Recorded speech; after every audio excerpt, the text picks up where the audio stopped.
Hello and welcome to our second 2021 electronic annual report Q&A session. So what you're seeing on the screen right now is a disclaimer that anything we're saying is really just for information and assistance. Anything we're going to show you on the screen as far as the annual report, it's all just testing environment. Nothing in there is going to be permanent. It's really just for example purposes. And as we move through this, we will be having a Q&A session, and we're going to start with people who put their questions into the question box for the GoToMeeting itself. If you are not on the GoToMeeting or cannot put a question in there, you can email a question to the slcp.organics@calrecycle.ca.gov mailbox. We will be doing questions first come, first serve, so start getting those in. If you are on the GoToMeeting and you have a mic, we will unmute you so that you are able to ask your question verbally and or have further discussion. On the webinar today from CalRecycle, you have me, I'm Chris Bria. You may remember me from every other year webinar we've done for the last 10 years, especially the last 5 or 6, the last month or so. We also have Andrew Parrish, who's helped put together this entire new year that we have in front of us. We also have Ashley Yee, the branch chief for our Jurisdiction Assistance and Compliance Enforcement Unit, as well as Kara Morgan, the branch chief for Local Assistance and Market Development. And we have Jill and Ray and Alexis helping us with questions. So with that, let's start in on the questions. And there are none in the question box yet.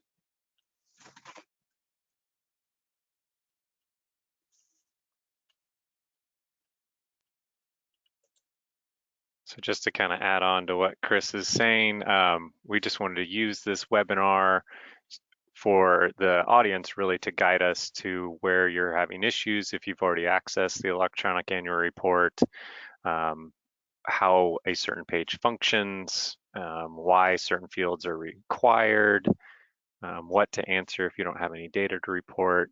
We just kind of wanted to be here to support you since we had a complete rebuild of our reporting system. So we're not going to have any kind of formal presentation unless the audience directs us to go somewhere in particular.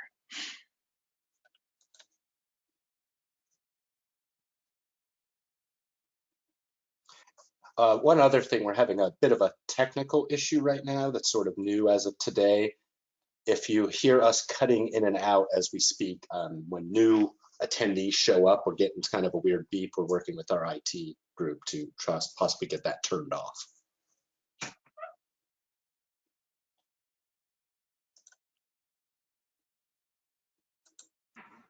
We've got a couple of questions in the chat box.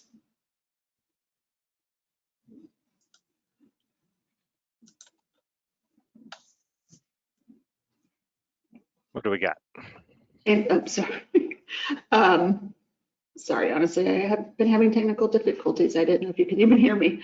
All right, so Katie Octabello has asked, where do we access the electronic annual report? Who is supposed to report annually? Is this different than the annual report we submitted for electronic waste? And when is the report due?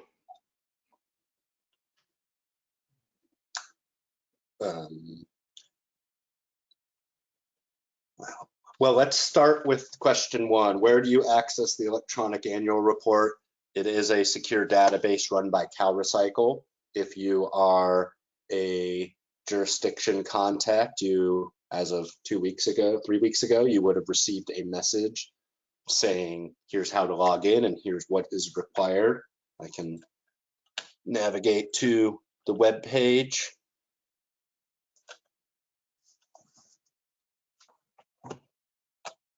So if you're on the CalRecycle website, go to search, and if you type in EAR,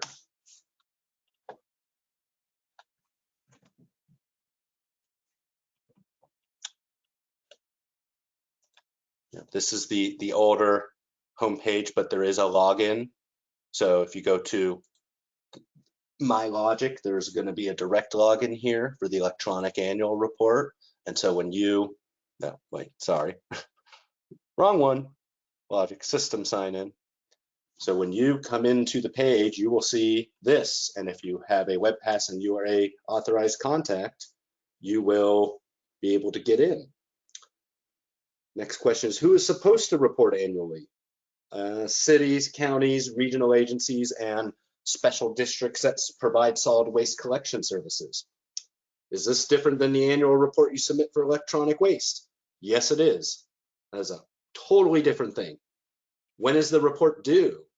Most years it is due on August 1st of each year, but this year, because it is a special year in which it's going to combine the 2021 calendar year report as well as the first 6 months of SB 1383 short-lived climate pollutants implementation from January 1st to June 30th of 2022, this year the report will be due on Monday, October 3rd, and then next year we'll go back to being due on August 1st each year.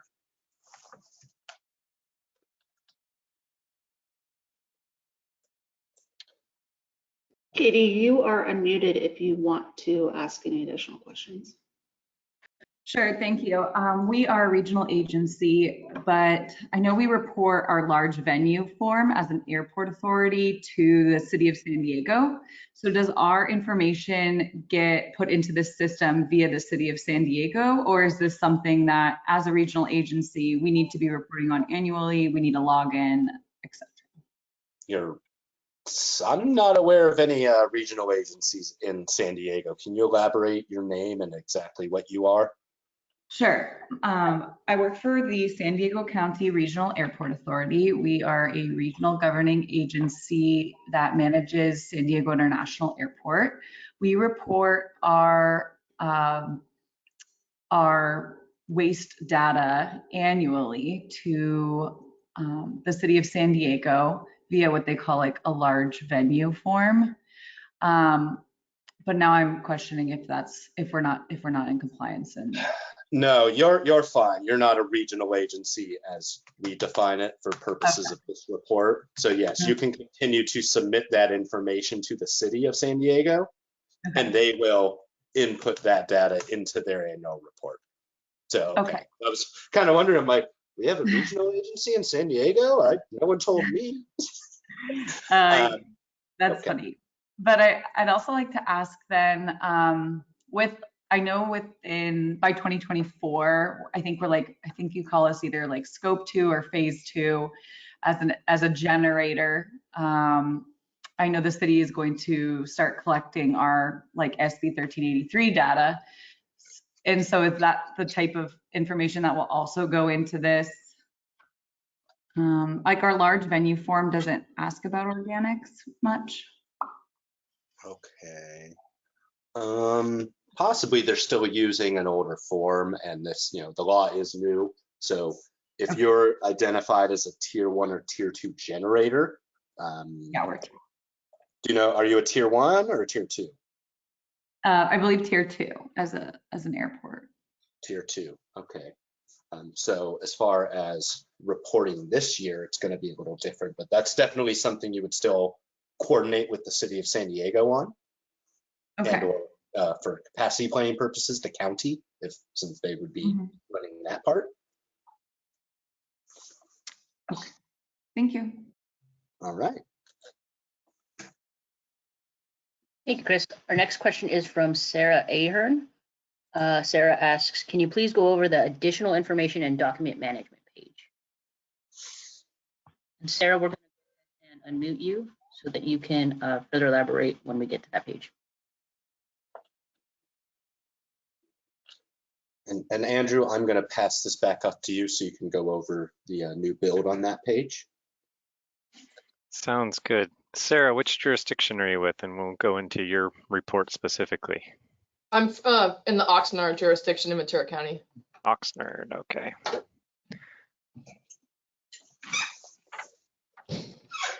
Okay.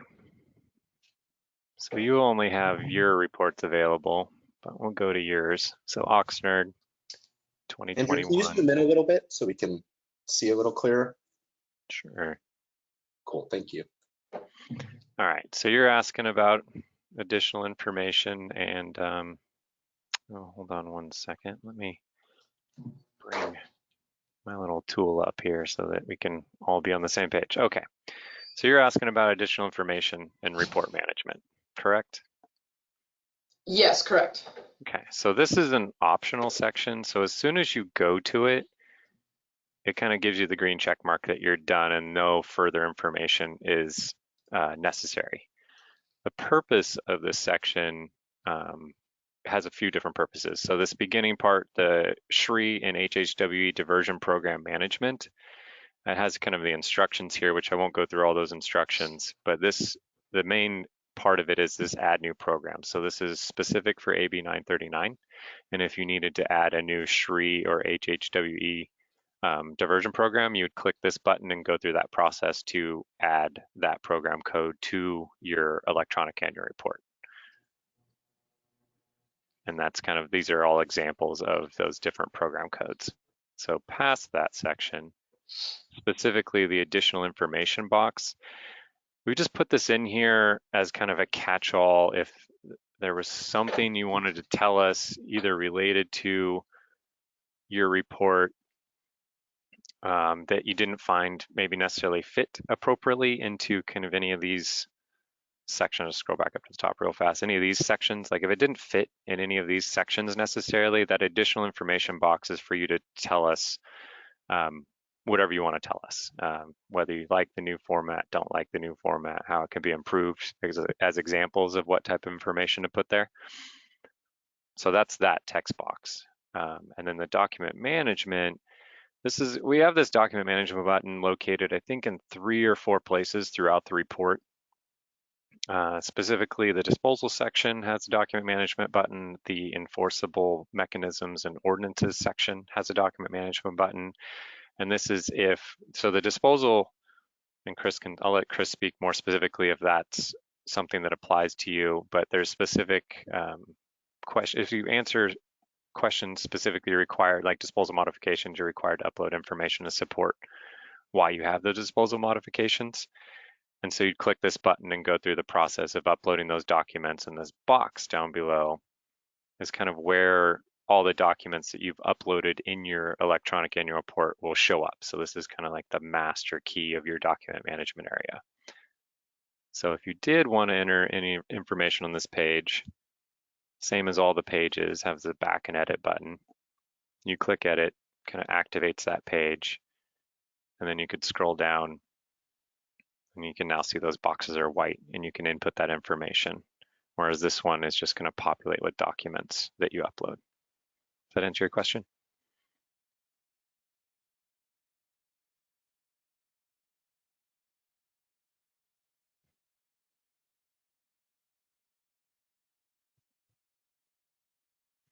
I'll take the silence as a yes. Do we have another question we can answer?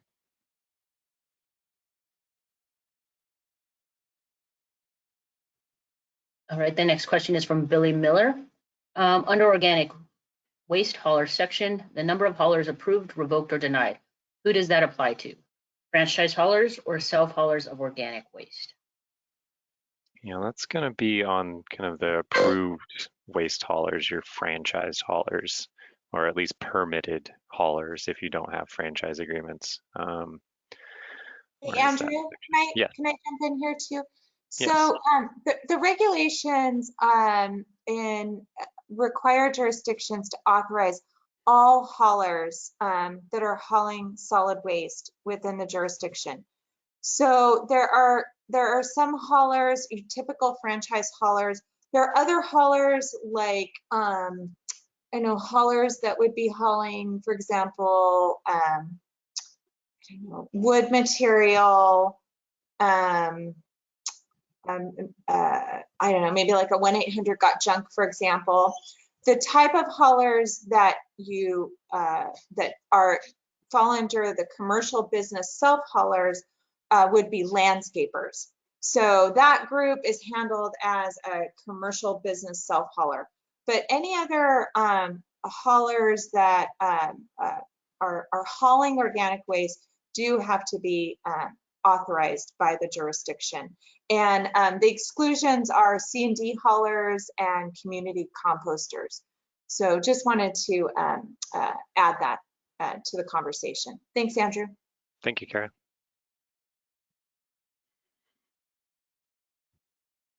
Does that Billy- answer your question, Billy? Sorry, Ray. Go ahead. Billy, you are unmuted if you would like to further elaborate. Yeah, that does answer my question. So I appreciate the clarification as well, but just to clarify even further, for this specific reporting section, we would not be listing the commercial organic self-haulers such as landscapers that have been approved within the city because, or I'm assuming we wouldn't be, correct? Correct. They fall under that self-haul category and not in the other section on haulers. Okay, great. Type of Thank you. self-hauler. Sure. All right, thank you.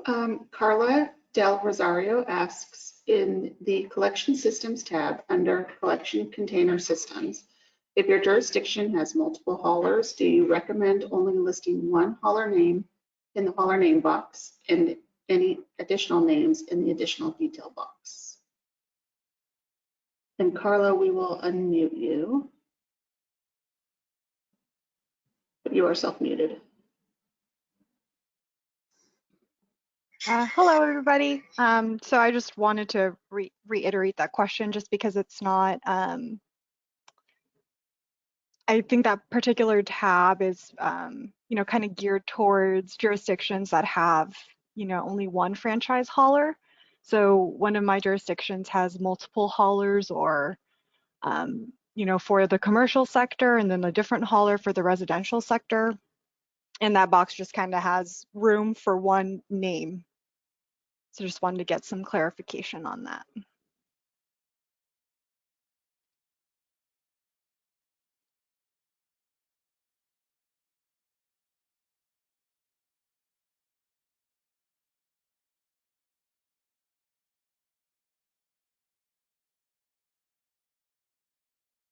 Andrew, if you're speaking, you may be muted. Thank you, I was. So it's geared to be both, right? For an individual hauler as well as any number of haulers that you may have. So the first, and I would agree with you that this particular grid is a little bit cumbersome just because of its size, and it's not necessarily clear of what. So if you do, I guess, sorry, I'm kind of stumbling on myself here. Do your residential and commercial haulers have different collection container systems? Yes. And is one a 3 container, or can you tell me what they are? Well, I mean, like both sectors, you know, offer a 3 container system. It's just more like, you know, we have a different hauler for the residential part of the jurisdiction, and then, you know, we have multiple haulers for the commercial part. Okay. So it's just like that hauler name is kind of how, you know, how many names can I put in that box? Yeah. So you could, I mean, and you don't have to say the specific hauler name. Just want to make that clear. This is just kind of for your purposes to keep your haulers and what you're reporting organized. Mm-hmm. So for the residential hauler, if they had, I think you said a 3 container system, Mm-hmm. you'd select that and enter that number. And if they're only doing residential, it's commercial systems still going to require an entry from you, which as I talk to you more, I can see maybe how we can make some future improvements to our system. But I think I'd recommend just going with other if they're not going to, if they're only doing the residential and not doing any commercial collection at all. You can just enter 0. And then in that additional notes for this hauler, just enter that note.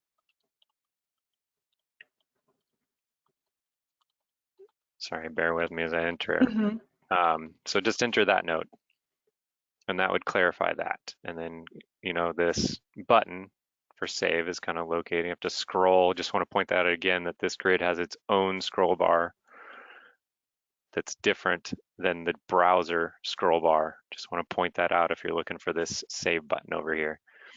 So click save.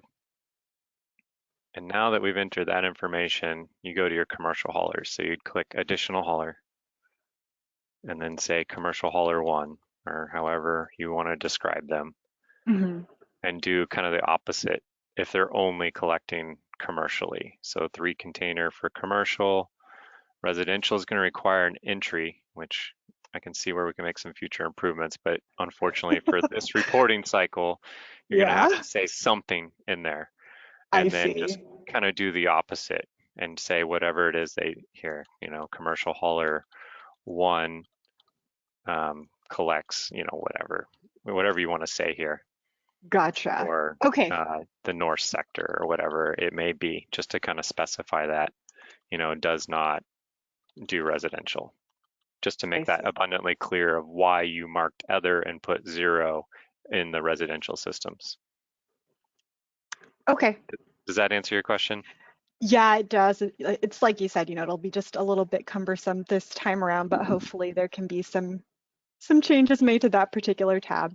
Yeah, no, thank you for pointing that out. As I'm kind of going through this process from your perspective, I'm like, oh, that's unfortunate, but it's unfortunately the way it's going to have to be for this particular reporting cycle. Yeah. And it's not letting me, oh, that's why I didn't finish. Couldn't figure out why. I wanted you to see the final entry just so it kind of showed, couldn't figure out why. But yes, we're kind of aware that that grid needs some work, right? So then you have commercial hauler 1, and then commercial hauler 2, 3, 4, however many you need to add to kind of account for all those haulers. Gotcha. Okay, thank you so much. Yeah, thank you. Andrew, while we're on this page, I'm going to jump ahead to Megan Browning, who also has a question reporting the collection system. Megan, you are unmuted on our end. If you'd like to join the conversation.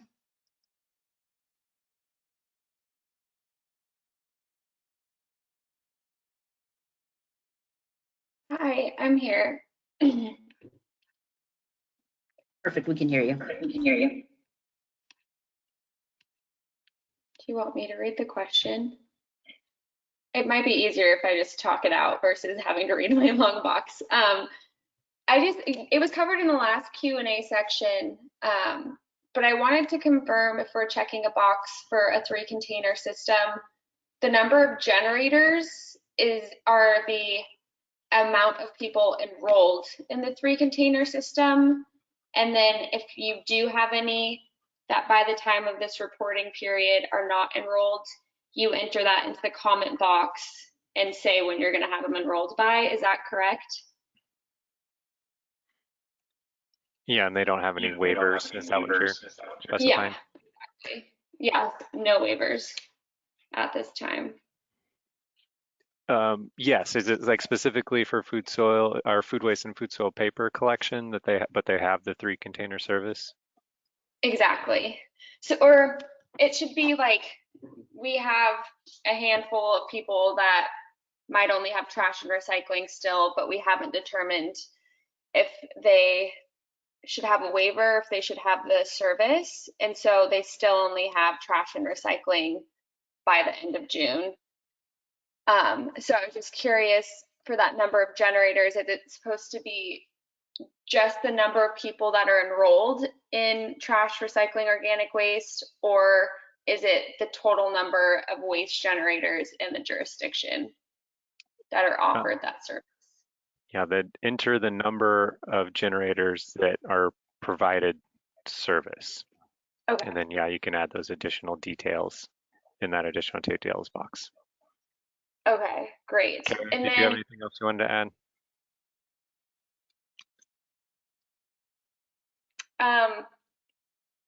Kind of on the last point, if all of your haulers offer a 3 container system, are you still supposed to break it down by each hauler and how many people they service, or are you allowed to just say like commercial haulers and list the number of generators serviced by all of them. And they all provide the same service? Correct. And you just combine all the generator numbers into one box? Yeah, is that acceptable, or would you like it by each hauler? No, I think that's acceptable because you'd have it in your record keeping requirements, kind of the breakdown per hauler. Yeah. Yeah, Kara, Okay, Ashley, cool. do you have anything else you want to add on to that? No, Andrew, I think you covered it. The key is we're looking for the number of generators that actually have the service. So if, like in the example that was provided, there's a few residents, for example, that don't yet have one type of container service, then that should go down in the comments or note section and not be included in the total. And then your example, like we don't yet provide food and food sold paper in the green waste container.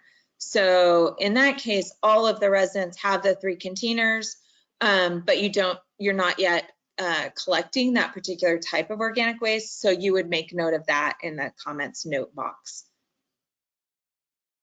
Perfect. Okay, thank you so much. You're welcome. Okay, next we have kind of 2 questions regarding procurement, one from Carla Del Rosario and Andrew Carveo. And they are, is there or will there be a designated list of approved vendors that will comply with SB 1383 procurement targets? And the other is, do we need to include certification invoices for purchased recycled content paper when submitting the EAR? So let's start with Andrew's question. And Andrew, are you kind of referring specifically to procuring compost and mulch? Let's see. Okay, he's unmuted now. Or he's self-muted.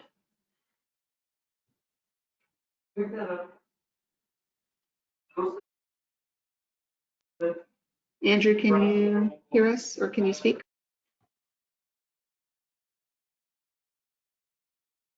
Or put it in the chat if you can't speak. I mean, the short answer is no. There is not going to be a list of designated vendors that are approved by us necessarily. That would be the key is that you are procuring recovered organic waste products that were diverted from disposal. Does that answer your question?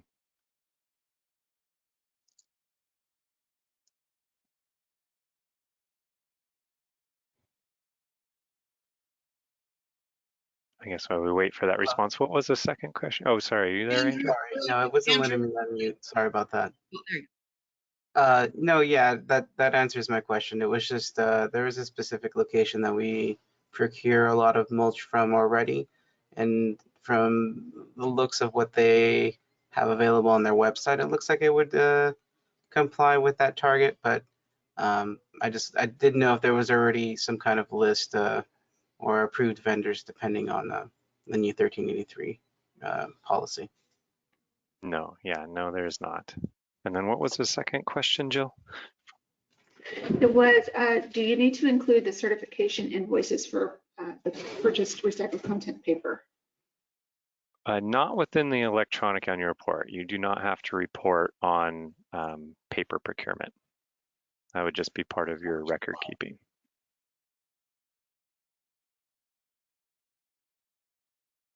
All right, that should answer it then.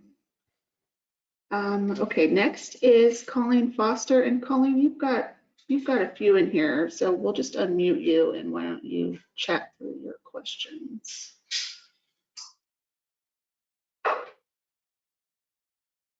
Just one second. Okay, you should be unmuted. Hi, everybody. Colleen Foster, Environmental Officer, City of Oceanside.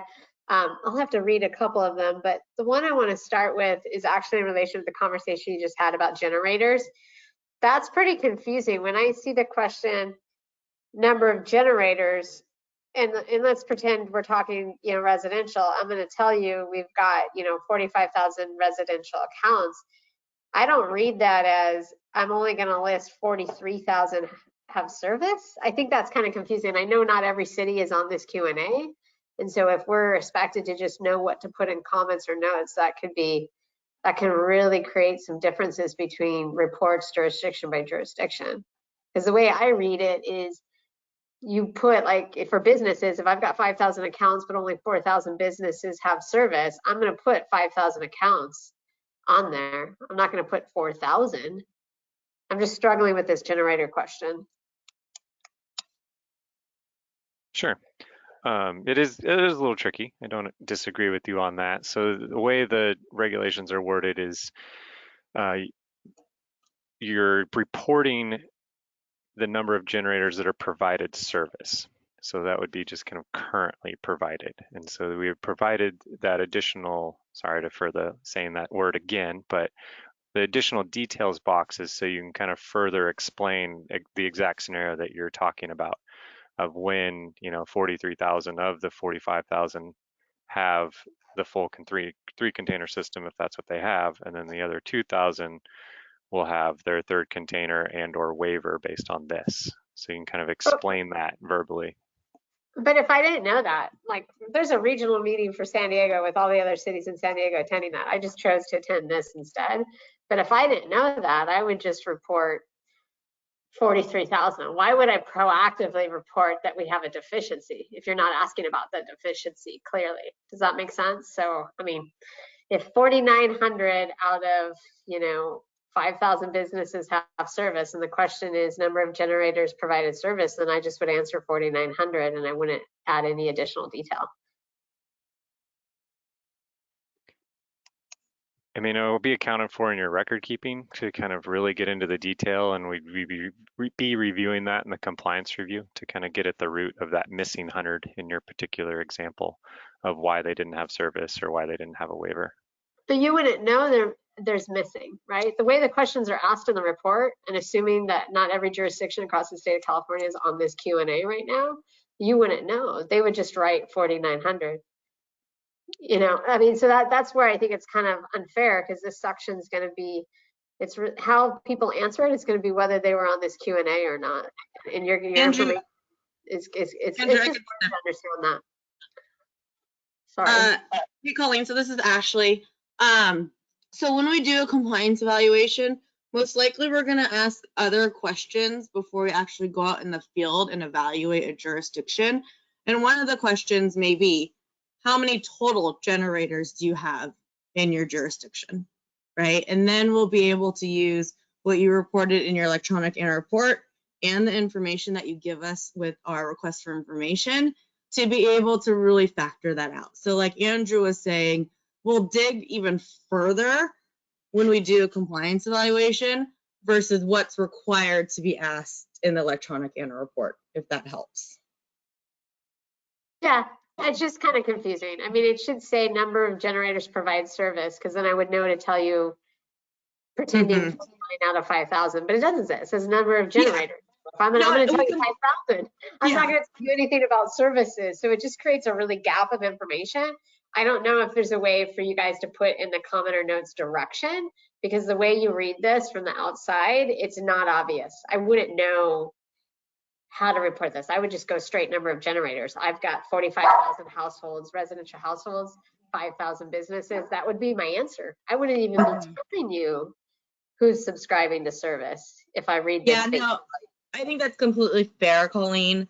I don't know if there's any helpful hints on this one, Andrew, but we could always, put some in or release something later on if it's already too late. But it is, Andrew and the team really did try to follow what exactly do the regs say verbatim, which is why the EAR is worded the way it is. But again, we'll dig in further as we do compliance evaluations. If and when the regs reopen, we can always revisit that question and rewrite it in the regs. But yeah, I don't know, Andrew, if there's any helpful hints to address what Colleen's talking about right now, or if it's just something that we'll have to put on our wish list for next time. Yeah, no, Colleen, thank you for the feedback. This is really important as we refine kind of our initial build here. We didn't expect to get it, perfect the first time. So we appreciate the feedback, and we'll definitely kind of consider sending out clarifying instructions, in particular on the spot that you're noting. No problem. Thank you. And I know it takes time to get it right. And another thing, since we're on that topic, if this really is, and the thing is I'm the manager of my program, I'm going to have a recycling specialist filling this out. So, and a lot of cities may not even have a recycling specialist. So who knows who's filling it out? And I think I'm trying to give some advice to make it so obvious. The other aspect of it is you guys reference the regulatory text. In a future rendition of this, can you turn that to a link to the text? So I don't have to sit here and have it all printed out and, have to go find whatever section, 18994.2b1. It'd be nice that if we're supposed to answer these questions in the concept of the text and it's not clearly explained, it'd be nice just to have it linked right there. And I would tell my staff, you have to review the text before you even try to answer the question.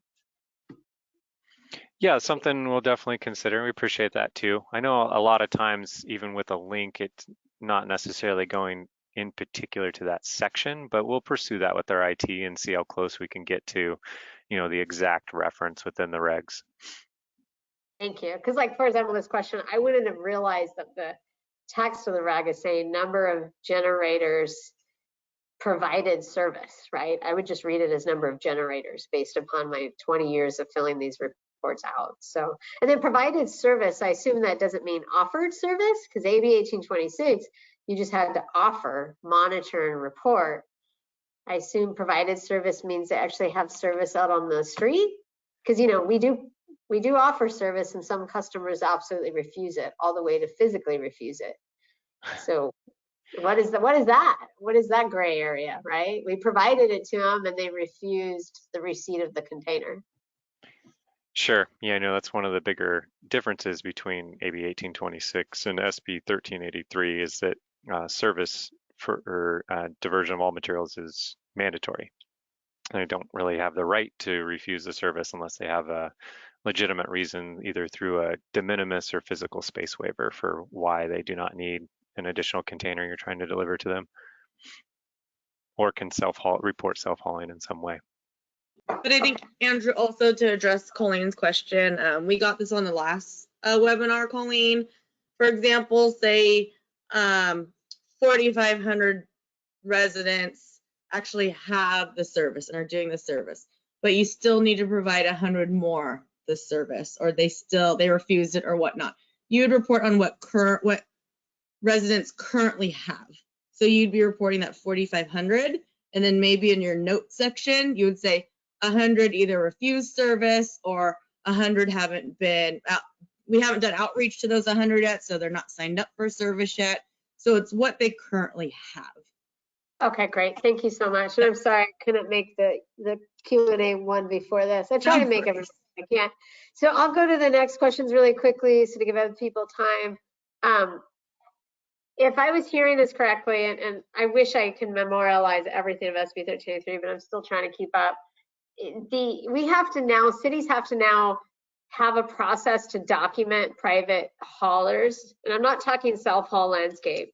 I guess I'm a little confused by that earlier question and stuff that Kara was talking about, where, smaller cities like my city's a mid-sized city, we have a franchise agreement. We have one approved franchise hauler for organics. I don't actually monitor the fly-by-night, Jimmy, disposal service truck. I don't have a formal process of monitoring that. But if I heard you correctly, I need to now monitor that and report that beyond my franchised hauler. So Colleen, this is Kara. I'll respond. So I think there's a couple things here. We don't expect you to track down every fly-by-night hauler, right? But if you are allowing haulers to operate in the city and you know who they are, they need to be authorized. They need to know that they're required to take any organic material to whatever appropriate facilities you're telling haulers to take it to. So no, we don't expect you to track them down.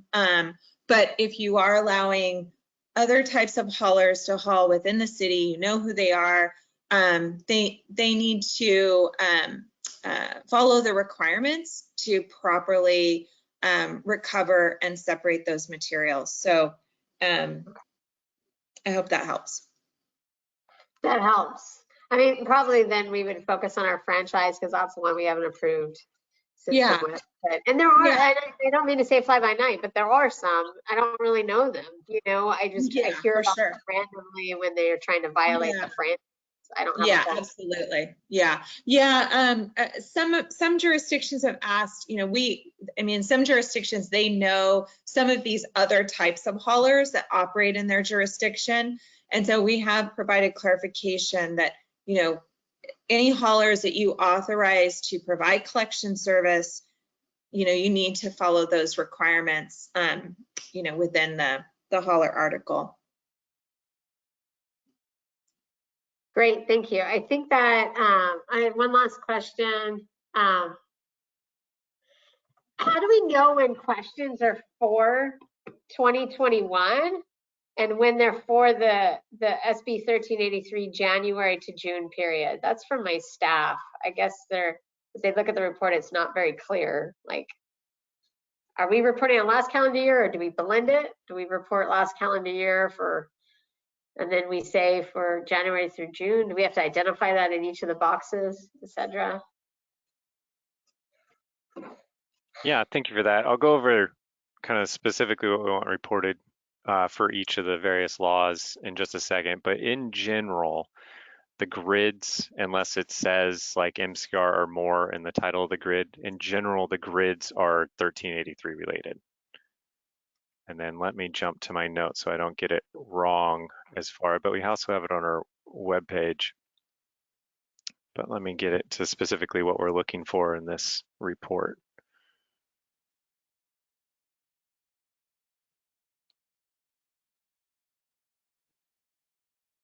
But it is a little bit of a blend because we tried to really eliminate any duplicative reporting that overlapped.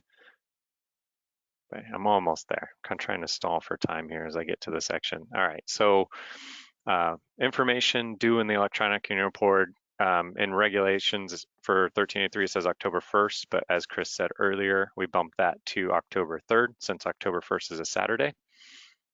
For AB 939, which is your SRI and HHWE report on 2021 status. For MCR and more, report on the most current data through June of 2022. And for SB 1383, report on implementation from January 1st, 2022 through June 30th, 2022. And just kind of as a note, if there's no data yet for those programs, such as you haven't procured anything or edible food, then you just enter a 0 because there's still required fields. So it will not let you, it won't mark the section of that report complete until you make a numerical entry. So if you don't have anything to report yet, just enter 0, and then you can include kind of additional explanation for why there's that 0 in the additional details box. Does that answer your question? Yeah, I think so. And that also leads to my other question that I posted.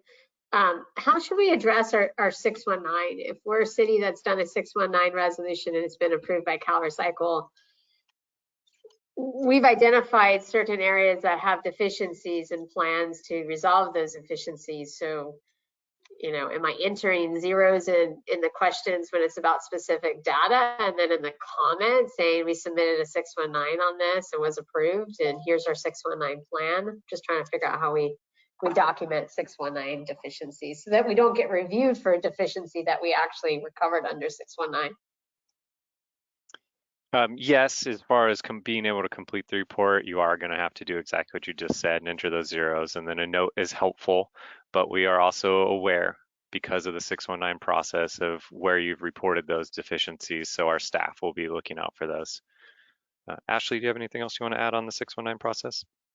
I think you covered it, Andrew, but Colleen, it would just be helpful if you did report those zeros, you know, that you have a 619 in the notes. It's just easier just in case we miss something when we cross-reference your 619 with your EAR.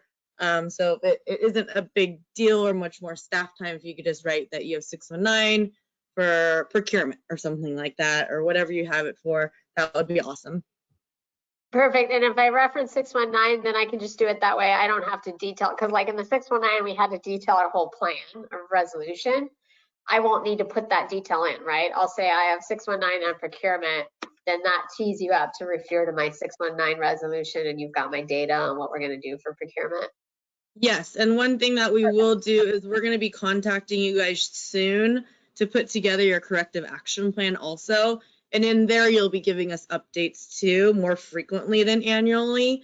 So even in there, we'll see it. So if you just write 619 in your ear, we'll know, and we could go look at either your corrective action plan or your application. Perfect. And the last question I posted was about SREs. So over the years, you know, maybe we were gun ho and we reported on, you know, 50 SREs, but over time, 10 of those SREs have become outdated or don't make sense. We still have to report on it, because I understand you report on the SREs that you've been reporting on. But, you know, what if half of those programs are retired? At some point, can we stop reporting on those programs? Yeah, remind me again which jurisdiction, Colleen. We'll go to it and I'll show you what it looks like. You're going to go to my city of Oceanside. Oceanside, that's right. Thank you. Yeah, And because I'll Colleen, show you. as Andrew, Andrew while gets you- to that point, so the SRE programs that you've previously reported on or selected, we have simplified the interface for that. But if it's a program that you're no longer doing, and Andrew will get to the screen, it's still going to be in the system. It's still a record there. But what you're going to have to do is you have to change the status of the program to dropped. And then you put in a reason why it was dropped. And then each year you just have to kind of reconfirm that. So as Andrew gets into a specific section here, Oops. he's going to be able to have to press edit. I know, I'm going to the bottom one. So once you check this box, it creates a hyperlink directly to the program. And then once you're on this program, it's the traditional SRE program interface that's kind of been like this since 2008.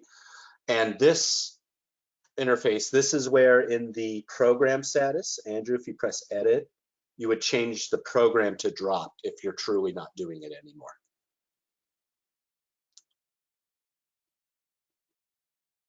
And then it'll prompt you to put And in where is the word dropped? I'm not seeing dropped.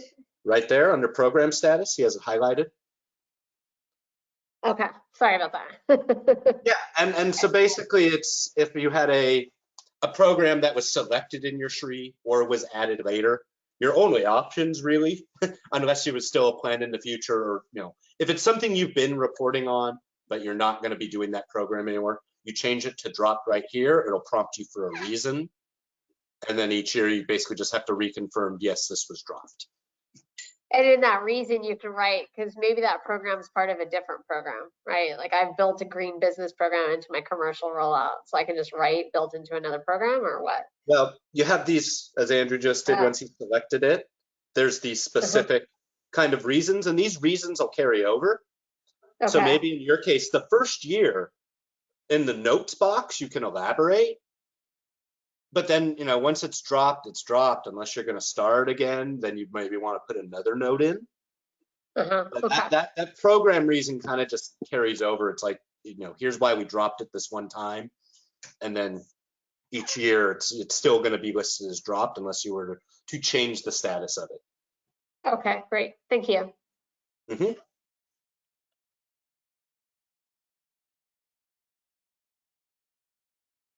Alrighty, if that was all from Colleen, we'll go ahead and go to the SLCP inbox. The first question is from the city of San Jose, Isabella Rolagnu, sorry. Is there a difference between a waiver and an exemption? For example, in the waiver section, we are asked for jurisdiction waivers and more exemptions. Could you please elaborate on the difference between the two? And Isabella, I see that you are on the GoToWebinar, so I'll go ahead and unmute you if you'd like to engage in that discussion.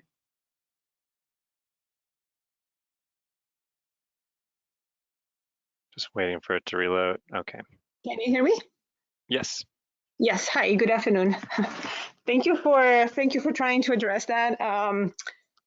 If you can explain something that was brought up by one of our staff, we would appreciate it.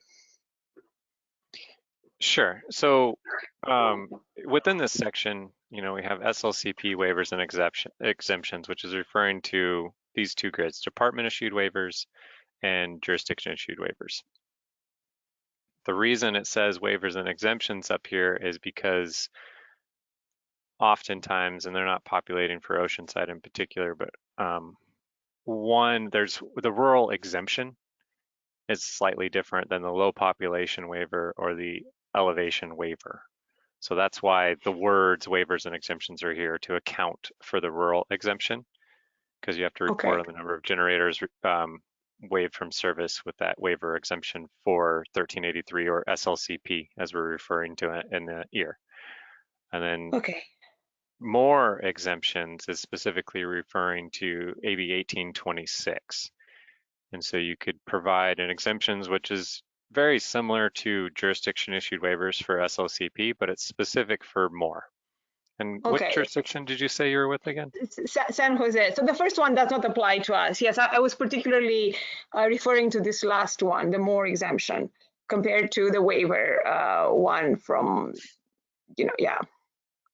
Yeah, so this is specific for AB 1826 if they're not covered by SB 1383. And so an example of this would be if you had a low population waiver for just certain census tracts, the waived census tracts, while 1383 would not apply, more SAB 1826 still applies, but those businesses in those waived census tracts may have a mandatory commercial organics recycling exemption for these reasons listed here. And that's where you'd report that. Okay. It makes sense, yeah. Okay, perfect. Yeah, thank you so much. Thank you, I appreciate it. Yeah, you're welcome. Great, Andrew, we have a question from Robin Nelson. She says she's trying to follow along with the speaker, but my screen does not look like his. Can I find out where he is in the system? And Robin, you're unmuted if you need to elaborate.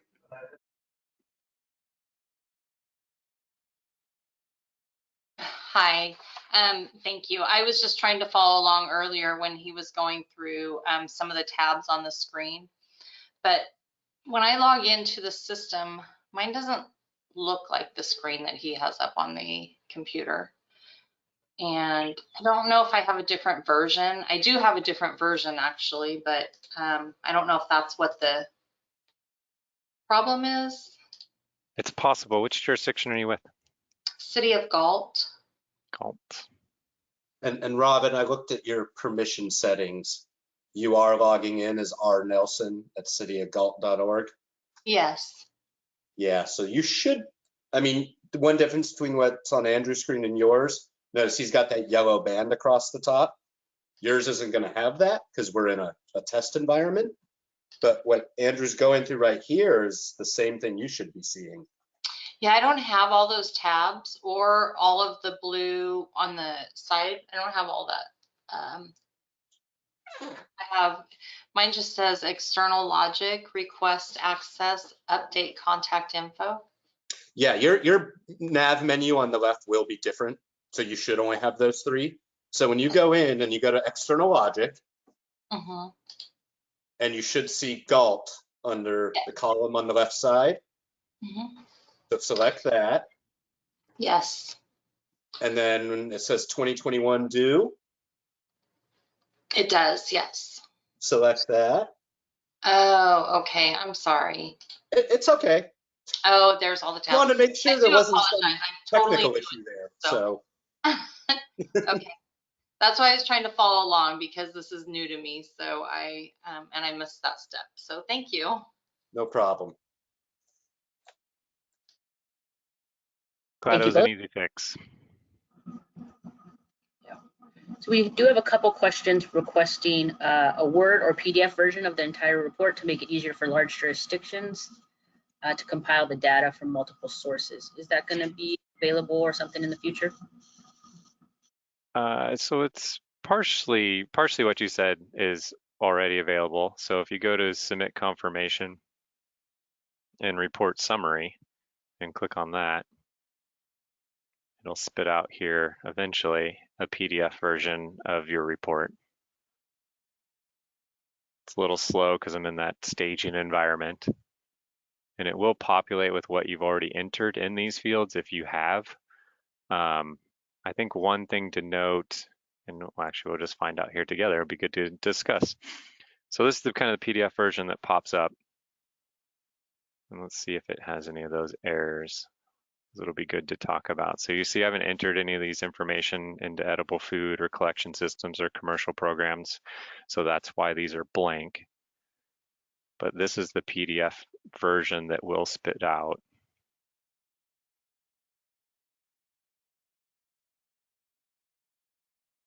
So this would all be populated with information if you'd reported information in here. There is not, at least for this reporting cycle, there will not be a Excel version of the report, something we're exploring with our IT, but we won't have it available, unfortunately, for this reporting cycle. Does that answer your question?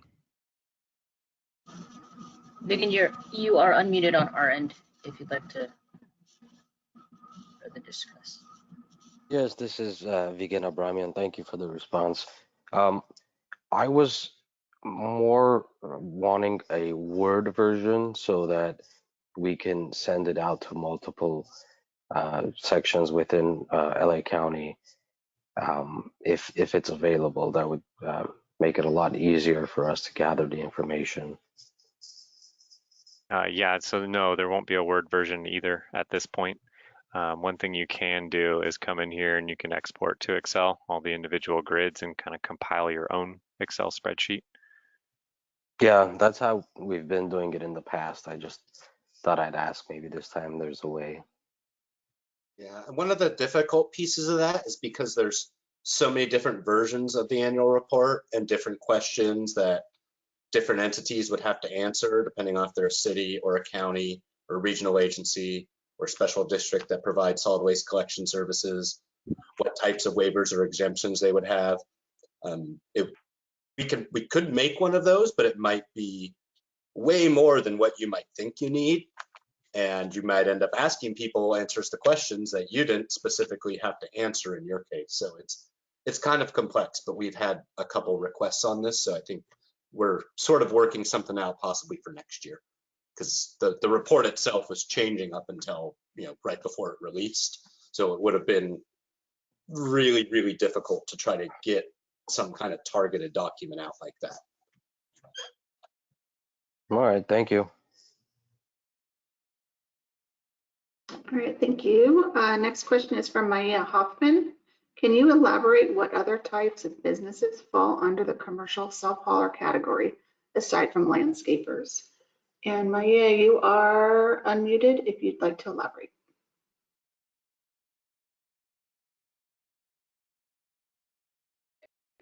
Everyone, I'm not sure if you can hear me, but I just was a little confused about self-haulers.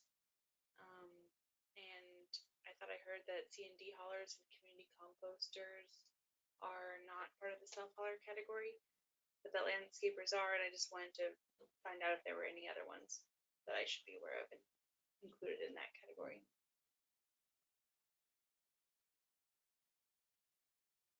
So are you kind of coming back to this question in this grid of what to report in the organic waste haulers grid? Yes.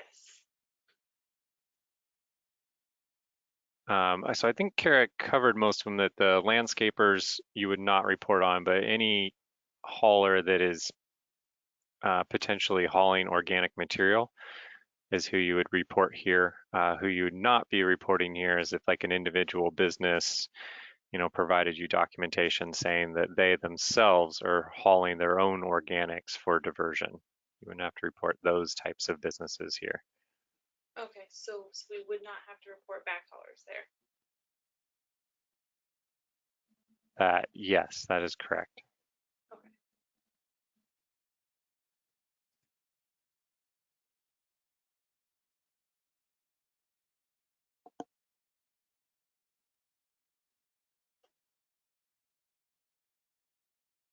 Okay, moving forward.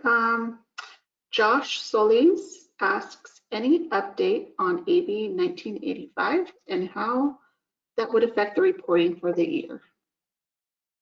And Josh, I'm going to unmute you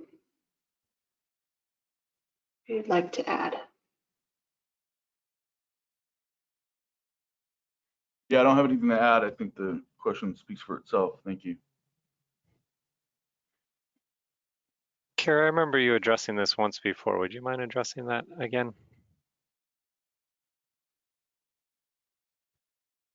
Can you tell me the question, Andrew? Yeah, will you read that one more time, Jill? Sure. Any update on AB 1985 and how that would affect the reporting for the year? Oh, great question. So there is no reporting requirement in AB 1985. There's no reporting to CalRecycle on that particular piece of legislation. Let me know if that answered the question. Great, thank you. Any update you want to share?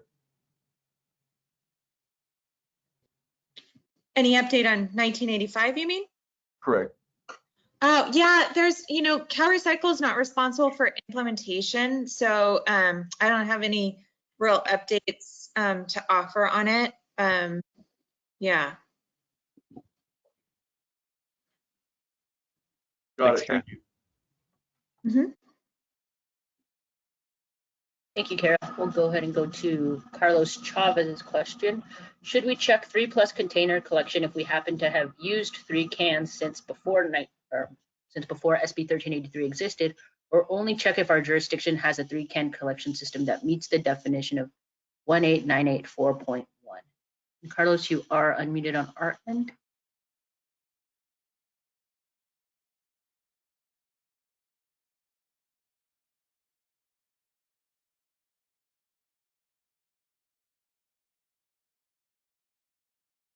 Yeah, I think I need a little bit of clarification, Carlos, on exactly what type of collection system you're talking about, but I'll speak a little bit about it. But the 3+ container would be, as an example, is if you had gray, blue, green, and then a brown container for food waste, is when, as an example of when you would select the 3+ container option.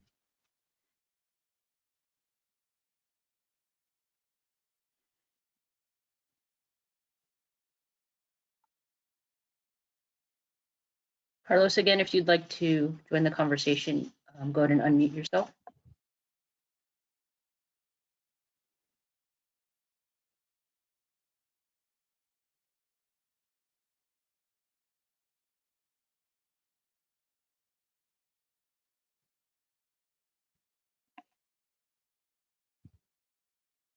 Okay, hopefully that cleared that up. Carlos, if you wanted to join the chat again and let us know, we can go ahead and unmute you again. The next question is from Carla Del Rosario. In the Education and Outreach tab, SLCP, MCR, MORE, and SRI Education and Outreach table, the first table, column specifies SLCP numbers. If an HHW outreach item is being entered, you would leave the quote number of generators that received SLCP material blank. Carla, we're going to go ahead and unmute.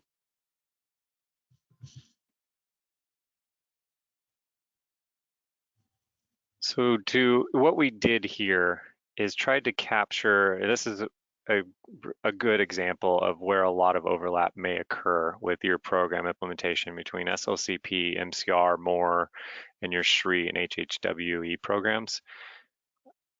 And what we're kind of saying here is that select all that may apply, regardless of which law they may apply to. And then you'll see kind of in the note here, right, that it's only the generators that receive the SLCP material of the number you have to report. And so if it was if you were selecting, only had print materials for HHWE,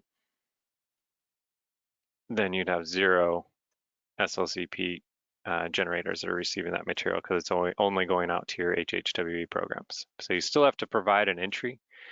And then you can provide that additional description down here of saying, which print material only goes to the HHWE, and then you did have a number specifying the print materials that went to the SLCP customers. Does that answer your question?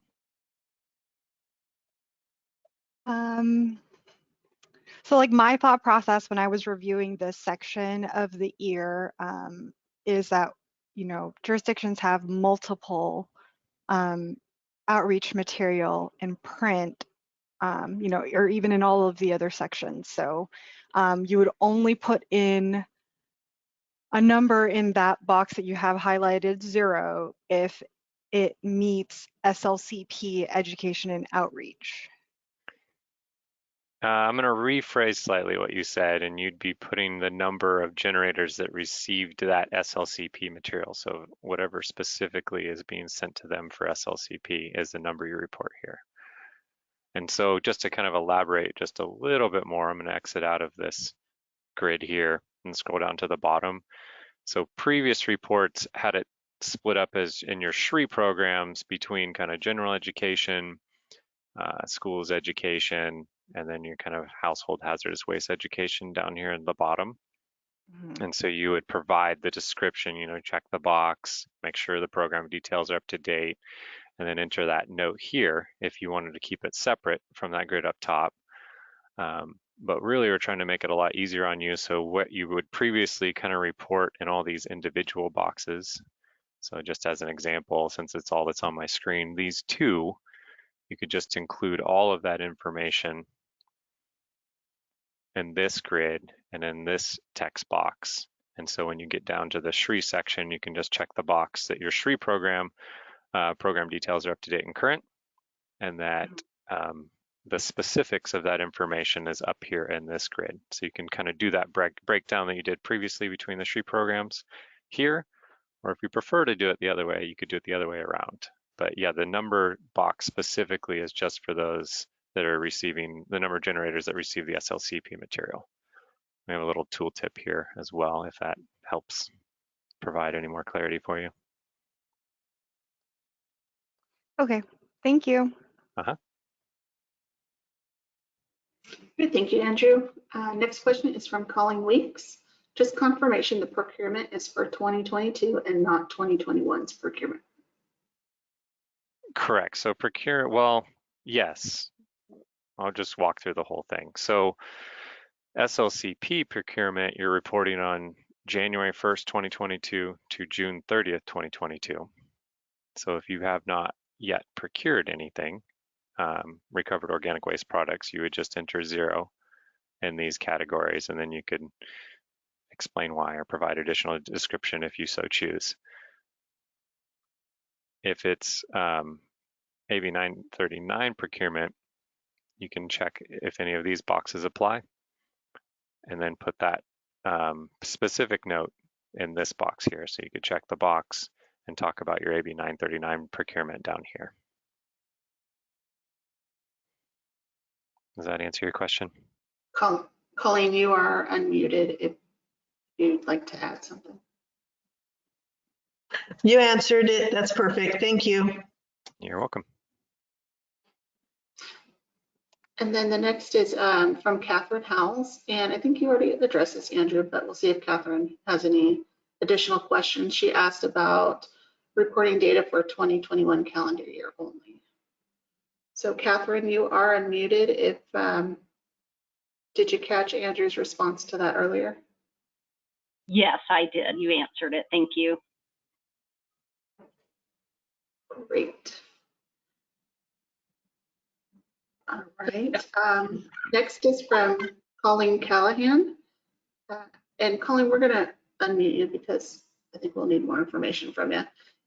She said, is this also or related to C and D? So Colleen, hang on just one second.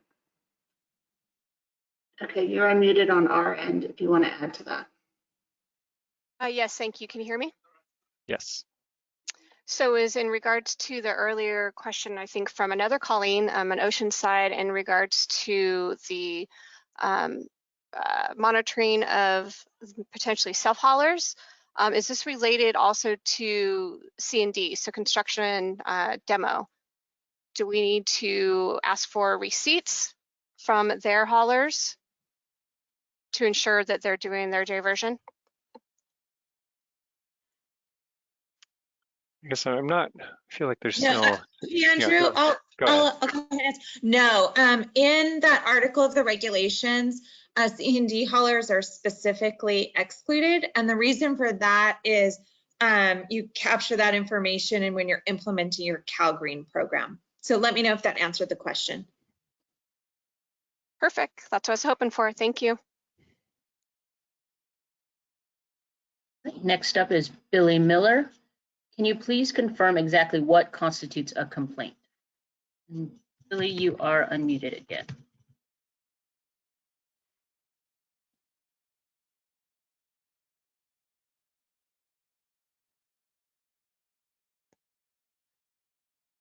So I think I can answer without more information. So a good way to think of these would be to think of them as whistleblower complaints.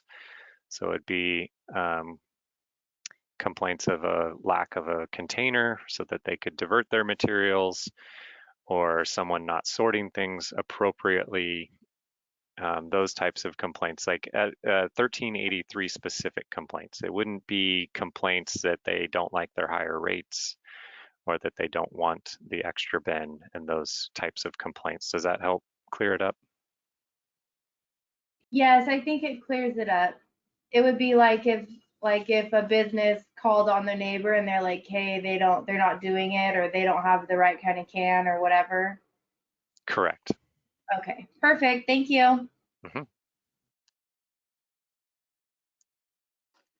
Next is Fernand Garin. He asks, would multifamily residential waste collection data fall under residential programs, even though they're covered by our franchise haulers for waste collection and recycling? And I'm going to unmute you if you'd like to add anything to the question.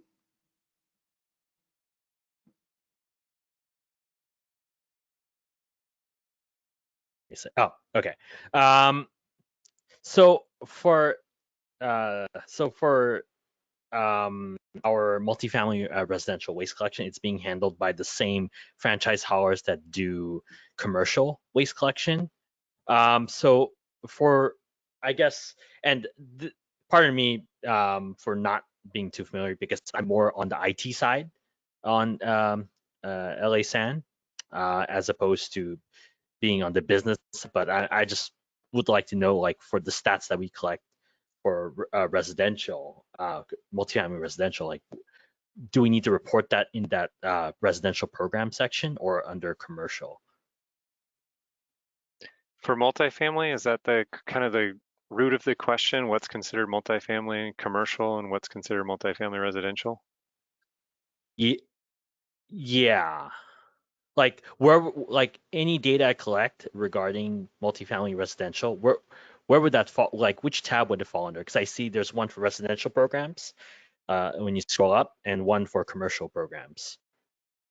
Sure. Sorry. I was just going to say, previously, the way we've tried to differentiate these are kind of the service style that they're on as well. So if you have a multifamily that's on cart service and they're on a residential route, they're residential. If they're on more of a dumpster or bin service, they're probably more likely going to be commercial. And we found that's generally been the distinction between the two at the local level, though LA, you might have something a little than that. Okay. Because and speaking from personal experience, because I'm looking at my window right now, the apartment I live in, it's in the same program I help manage. It's a roll-off. We use one black roll-off, and we have like 10 blue carts for recycling. So I think, so Chris, I want to go to the definition of what commercial is in multifamily. So if your units are 5 or more in a multifamily, you'd be considered commercial. And if you're 4 or less, you'd be residential. If you have like that mixed system, I guess what you're talking about, you could include it in your notes. But for the definition of multifamily, commercial means 5 or more for multifamily. Okay. So again, drawing from personal experience. I'm in an 18-unit apartment, so that I guess that would, from CalRecycle's perspective, that counts as commercial then. Correct. Okay. Okay. Thank you. All right, thank you both. Just as a quick reminder, this webinar will be available with the other webinars that CalRecycle's hosted once they're made ADA compliant. I don't know if you have an idea of when that will be, Andrew, but if you can mention that before we go to Colleen Foster again, who is now unmuted. Yeah, before you go, Colleen, I'll just mention that real quick. So this is our 6th of 6 webinars that we put on for the restructured EAR. We do have the first 4 posted on our website, and that would be at calrecycle.ca.gov/organics. And I'll just put it in the chat, probably be the easier way to do it here. But you can find the webinars on that website. They're towards the bottom. The first 4 are posted, and then we're processing the last Q&A session along with this Q&A session once it's completed, and we'll have these posted in the same area.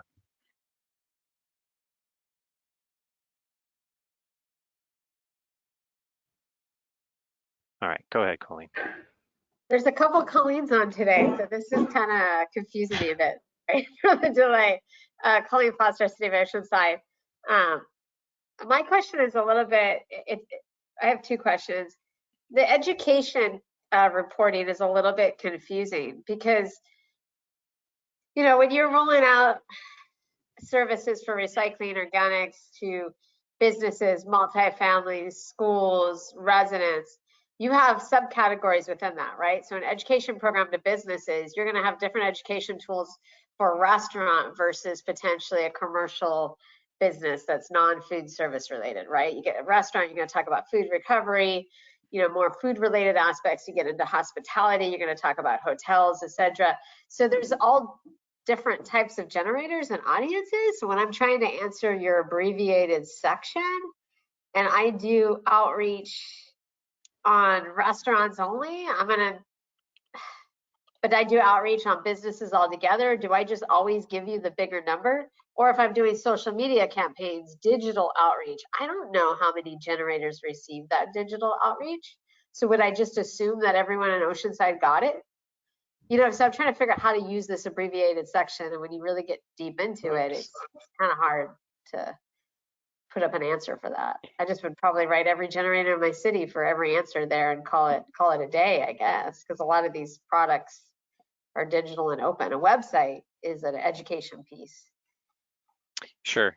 No, fair question. We've had this question before. So for your print materials, I think those numbers are pretty easy to track. Like mailings, you know how many mailings you sent out specifically to your SLCP generators. So that would be the number we're looking for there. The electronic, that gets a little squishier, right? You could do it with, you know, if you send out text messages, you can say the number of generators that receive those text messages. Email, same thing. If it's just a web page, you could talk about the traffic that is on that web page. Did I cover all the different examples you threw at me? And then I kind of started. Those would be examples of how to detail it. Or you could just start answering the questions like we used to do with 3, right? With 3, you have schools, and I'll talk about what I did for school education. With 3, you have, like, I think something that's, you know, businesses. And so I break out, we did this for commercial customers, we did this for restaurants, so on. So you kind of, that's how you would answer that to get into that detail. Because if you just answered the first 4 squares, you're just going to put some random numbers in there. So you really are expecting us to explain. Yes, you do still need to describe, right? Okay. So this is kind of the tooltip. Yes, you do need to describe what you're selecting, either print, electronic, those broad categories of what you're doing specifically for those. And the reason we kind of did this, and if you prefer to do it the other way, you can. But we just tried to eliminate that overlap because we've been noticing trends where you're not necessarily just sending out SLCP or more education outreach, you're sending out organics outreach, right? Which kind of covers both. So we designed this grid so that you could just say, this is what we're doing for organics, this is what we're doing for solid waste recycling. And then you could specify if you're doing different methods of outreach between the businesses, kind of an example I showed, detail that out in the describe and the text box.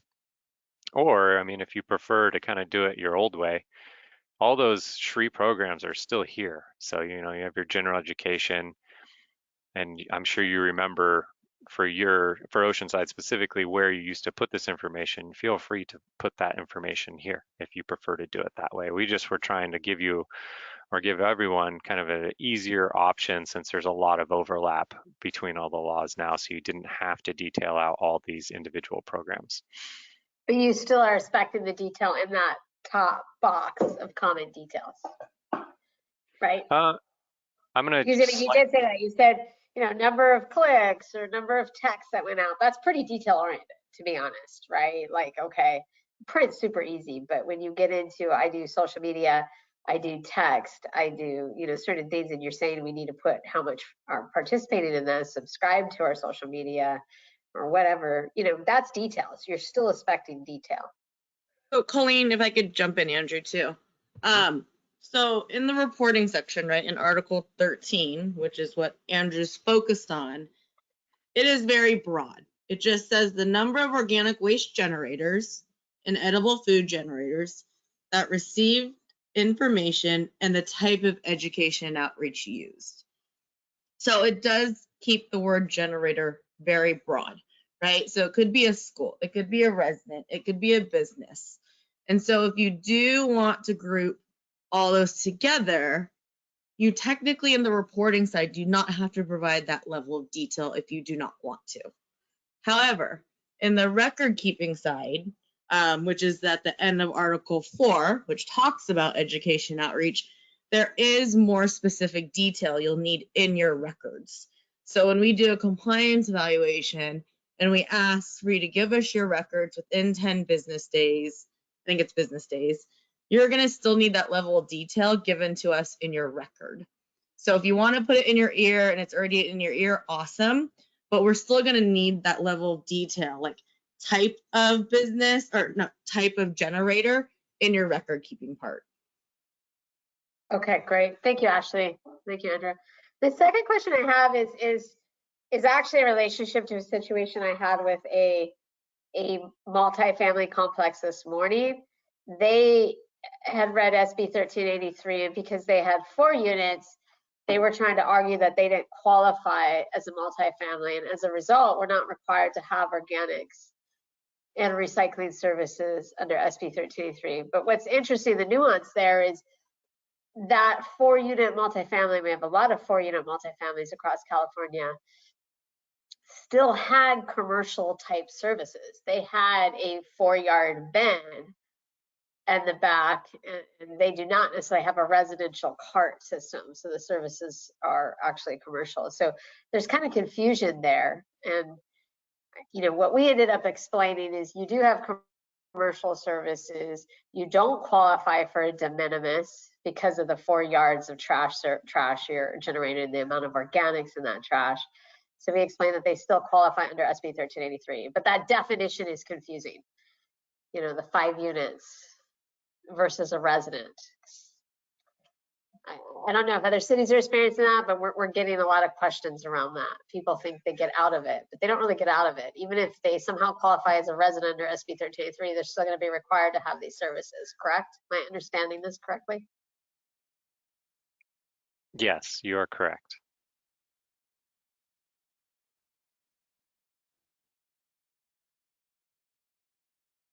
Thank you.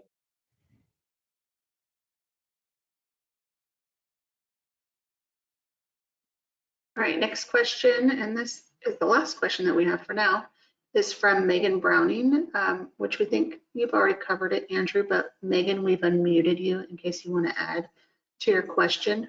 Her question is, for education and outreach numbers, what about social media posts for public accounts or platforms like Nextdoor? What is the preferred method for count? And Megan, you are unmuted. Yeah, it was kind of covered, but also not entirely covered.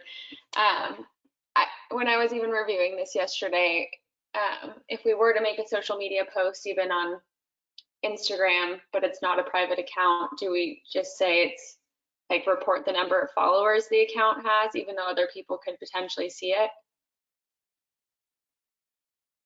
Yeah, I think that's a good metric, or how many clicks or likes it received, and just I feel like there's other metrics that are tracked as well, other than just the followers, that you could include as examples of demonstrating the number of generators that receive that material. Okay, perfect. Yeah, I will get with our marketing team too, because they might know more about it. But just from my knowledge, when I was reading it, I got a little confused. But I think we'll be able to figure it out. Thank you. Mm-hmm.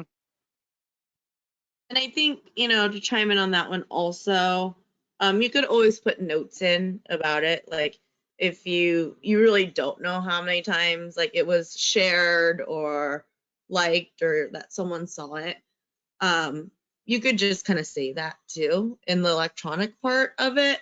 One thing for record keeping to make note of is we do call out like that type of media.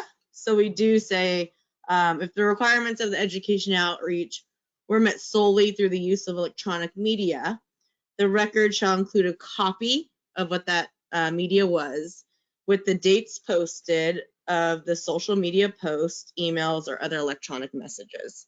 So even in record keeping, it's really not asking you to be like, well, who were the generators that got it, right? Because we really can't tell from even the data that we gather through whatever IT could do for us.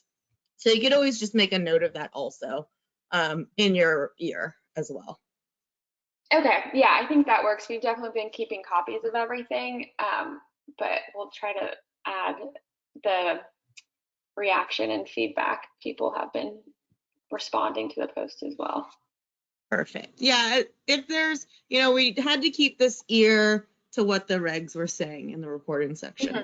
So if it doesn't quite fit like what you guys are doing, really use that note section. Provide as much additional information as you want. We'll go through all of that. When we do a compliance evaluation, we just may have some follow-up questions or we may have no follow-up questions, depending on how detailed you get in your EAR and in your record keeping. So again, it's just whatever you want to tell us. There's some basic questions which don't have a lot of detail in there, especially like this education outreach one. But if you want to provide that level of detail that Colleen was talking about, feel free to do it, right? It's in your record keeping. You can just paste it over to your EAR and we'll go through it all. Great, thank you.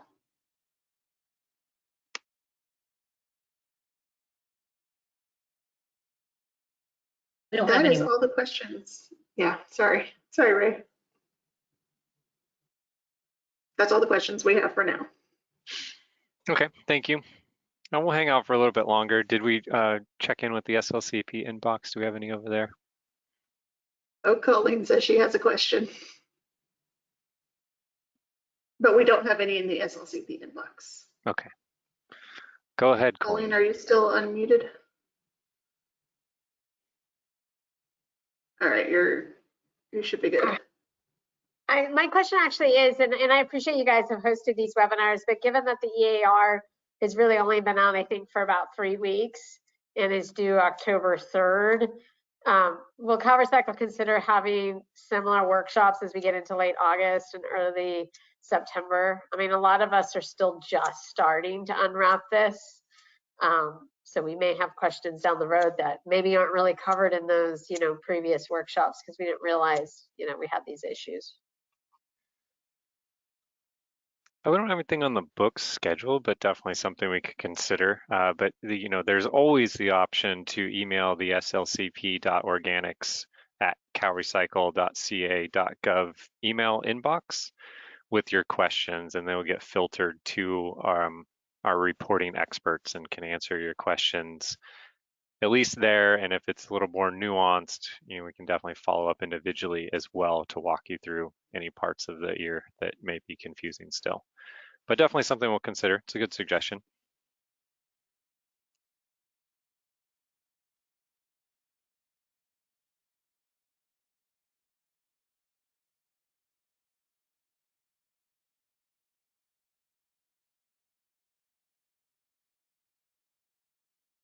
I guess I have a second question. If questions are presented, are those somewhere public? Because what I gain from a lot of these workshops are not necessarily what I ask always. I gain answers from what other people, like Carlo is asking some great questions today, and I gleaned information from that. So, you know, as we move forward and cities try to fill out these reports, do we have access to these questions and answers from CalRecycle? The transcripts are posted as well as the videos on the website in the chat. So you should be able to find your question and answer in there somewhere.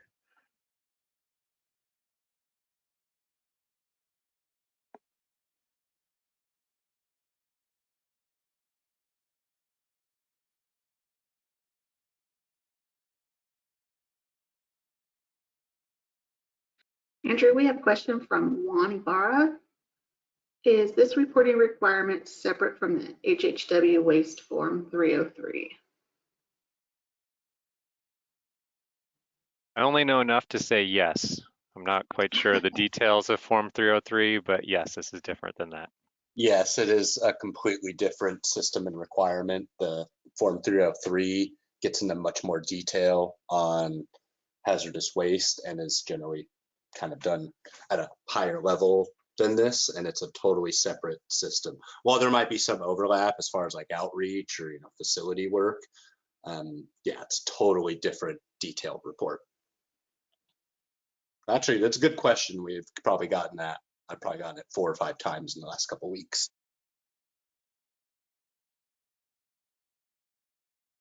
Great, thank you.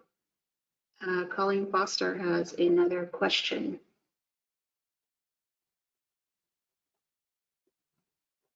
And Colleen, I think you are still unmuted on our end. Yeah, it actually automatically mutes you after, so, but I unmuted now. Thank you. You know, actually, the gentleman's question before reminds me, and it's something I had recommended to local CalRecycle staff.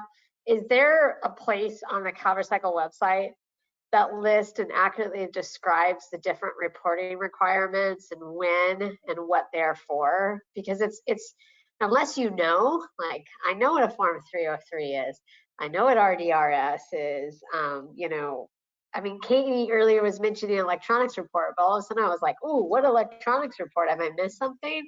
So one of the things that I've asked our local Lambda representative is there a one-stop shop that we can send staff to so that they can learn exactly what is required for solid waste and recycling and when those reports are due, et cetera? Because I think there's a lot of confusion in the industry. I can take this because yes, sort of. On the LG Central page, there is a link to reporting. It's just that is a little out of date right now. And as we're working through all of this annual report stuff with IT, those web pages are kind of the next thing. So they're on LG Central. There is a link to reporting. It's just slightly out of date, but it has a link to the Form 303. It has a link to the EAR. It has a link to 5-year reviews, which are county level. It doesn't get into all the exact nitty gritty like this EAR, like, well, if you're a county, but you're waived from this and exempt from that, then you answer these. It doesn't get into that level of if then kind of thing, but basic local government reporting for solid waste and recycling, it's on LG Central reporting. Okay, I'll take a look at that. And that is another aspect of the conversation I had with my local rep recently is, and this happens especially when stakeholders or council members decide to start going through the CalRecycle website themselves to do their interpretation of these laws. And they come back and they say, well, I went to the organic section and it only requires, you know, basically more requirements. So why are you making me do more than what it's saying? And I'll go to that website and it's a whole web page on more requirements. And it has no reference to these requirements are now superseded by SB 1383, no link to SB 1383. So as you guys look through the website, if you can start to retire or connect the dots a little better, it would be helpful because everything's still very segregated. And depending on how they Google it, you can fall into a CalRecycle webpage that tells you you only have to do organics if you're a large generator or something like that, because it's an antiquated regulation or an antiquated. It's all of this is in the works. We're currently in a huge project with our public affairs and webmaster. Like thousands of pages are getting updated, but in that list of thousands, this is a subset. And as we work through this EAR stuff, those pages will be getting updated as well. And specific to SB 1383 and this reporting, those That information is currently on the SB 1383 SLCP domain of the website, and we're going to be moving a lot of that stuff over into the LG Central section as well.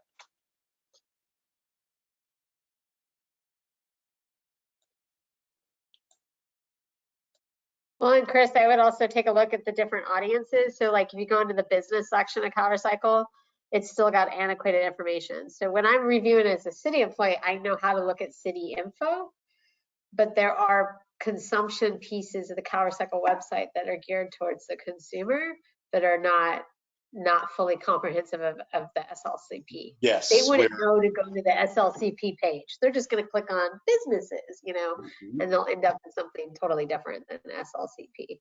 And part of this overarching redesign of the entire website, and one of the reasons it's still going, is we are considering different audiences, and we have to make audience profiles. And well, if so-and-so is looking at it, they want to see this, or if so-and-so wants to, they're looking at this. And it's kind of hard to marry all that together. And, you know, businesses, the website used to have a link for regulated businesses and unregulated businesses. Then you'd go in there, and then from there you'd kind of decide, am I, you know, as a regulated business, what kind of regulation? Is it, you know, collection services for organics and recycling, or is it regulated as far as being a CRV recycler? So all that is being considered as part of the overarching project. It's just, it's a lot of different stuff to try to synthesize together. Thank you, Chris.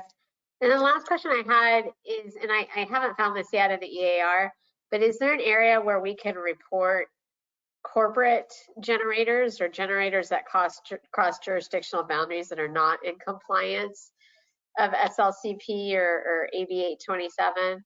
Is there a place to report that so that the state can follow up? Because it's my understanding that the state can get engaged with, you know, generators that cross jurisdictional boundaries. So, I mean, if you're looking for a specific spot in the EAR to say that, you could put it in the additional information spot, but we are working on kind of a compliance module specifically for complaints where you'll be able to lodge those types of complaints to CalRecycle. And we'll let you know when that portal has been completed. And you can also send them for the time being to the slcp.organics or calrecycle.ca.gov inbox.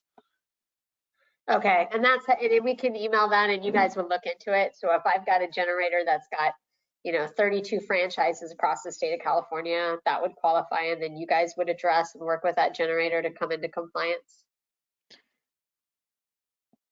I will let Ashley address the specific process of how we would go about that. Sure. And let me pull up the regs. So if it crosses, you're talking about crossing multi-jurisdictional lines, right, Colleen? Yeah, I don't want to say a corporate name, but we have, there's obviously franchisees that are out of compliance, blatantly out of compliance across the board for SB 1383. And, you know, there's franchisees all over the state of California. So would CalRecycle help us with those?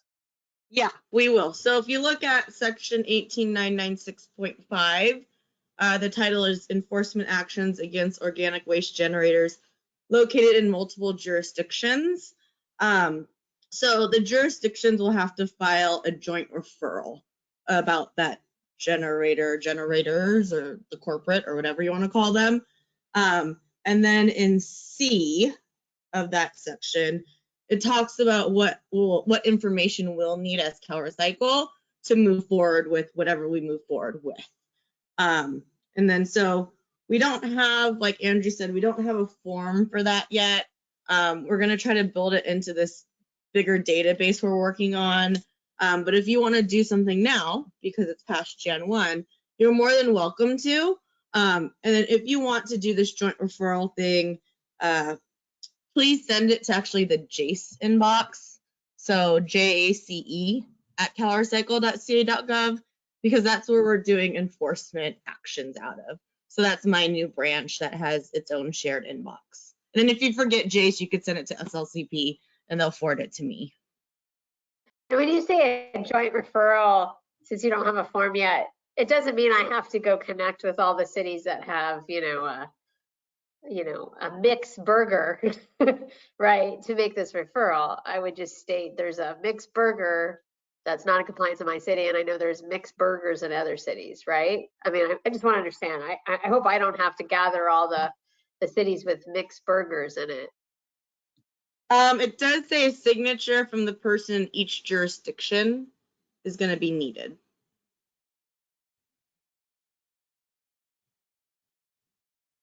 I don't know, Kara, Ashley, if we can look into that, because that would be, I mean, I'm using a fake name, but that would be, I think, very challenging for any jurisdiction. And the intent of that was to help jurisdictions dealing with corporate businesses that have mixed burgers in every city across California, that we'd like help from the state to address that. You know, I mean, there's a major we could talk about.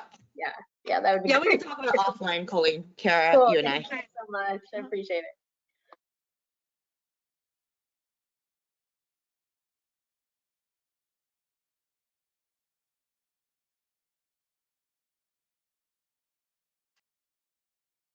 There are no other questions at this time. Thank you. We'll hang out for a little bit longer just to make sure. We got about a little less than 20 minutes until we're going to end it, the webinar for the day. But if we don't get any questions, I'd say in the next 5 minutes or so, we'll probably end it a little bit early. And I just have the instructions for the Q&A. So in case you're just listening in, email the slcp.organics@calrecycle.ca.gov if you have any questions. Or you can type it into the chat if you're on the GoToWebinar.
Just a reminder again too, that as soon as we process these webinars and recordings for ADA compliance, we will get them posted to our website.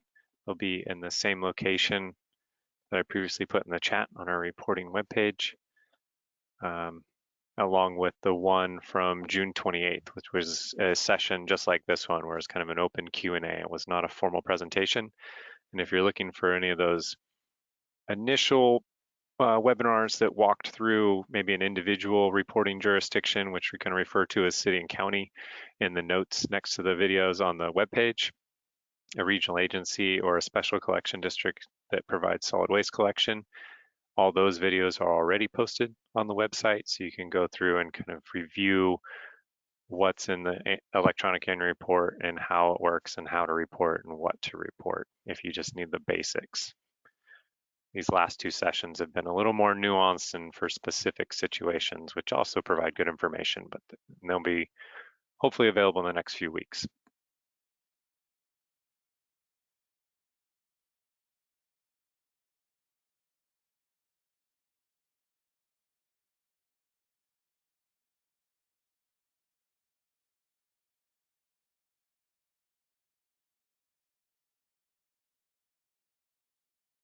And we're just going to give it 2 more minutes, and we don't have any questions. We're going to go ahead and wrap up this webinar. Just want to check in. Do we have any in the SLCP inbox?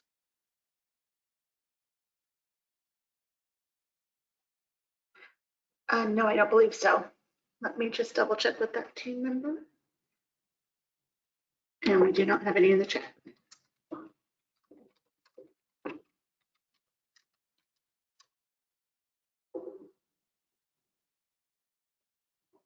Nope, none in the SLCP inbox. All right, thanks, Jill. We'll just give it one more minute. If we don't have anything else, we're going to go ahead and end the webinar for today.